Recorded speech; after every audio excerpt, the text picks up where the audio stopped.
টানা 7 দিন ভেজানো কিশমিশ খেলে শরীরে কি ঘটে দেখুন। লিভারের দুর্বলতা কমে যায়, রক্তে হিমোগ্লোবিন দ্রুত বাড়ে, ত্বক উজ্জ্বল ও টানটান হয়, পেটের হজম শক্তি শক্তিশালী হয়, চোখের জ্যোতি বাড়ে। এসব ভুলের কারণে ডায়াবেটিস বেড়ে যেতে পারে। 1. ব্যায়াম না করা বা অলস জীবনযাপন করা। 2. অনিয়মিত খাবার খাওয়া। 3. রাতে দেরিতে খাওয়া বা বেশি খাওয়া। 4. মিষ্টি জাতীয় খাবার খাওয়া।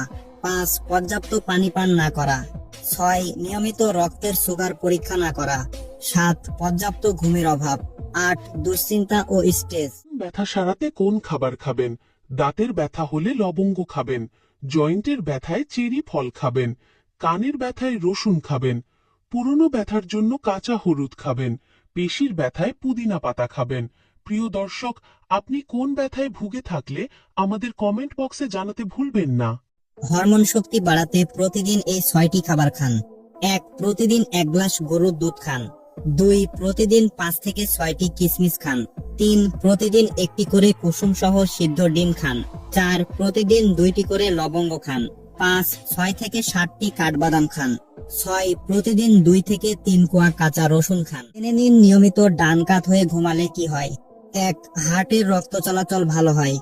2. অ্যাসিডিটি ও বুক জ্বালা পোড়া দূর হয়। 3. কিডনি ও লিভারে জমাকৃত বর্জ্য পদার্থ সহজে দূর হয়। 4. হৃদযন্ত্রের কার্যকারিতা উন্নত হয়। 5. গর্ভবতী নারীদের জন্য উপকারী। 6. লিভারে চর্বি জমার ঝুঁকি কমে। আর সুরক্ষিত রাখতে তেঁতুল খান। অতিরিক্ত ওজন কমাতে করলা খান। মাথা ব্যথা সারাতে আঙ্গুর ফল খান। ক্লান্তি দূর করতে আখের রস খান। বাঁচতে হলে জানতে হবে, প্রতিদিন সকালে মধু খেলে কোনো রোগ হবে না। বিকেল 5টার পরে ভারী খাবার খাবেন না। ঘুমের উত্তম সময় রাত 10টা থেকে ভোর পর্যন্ত।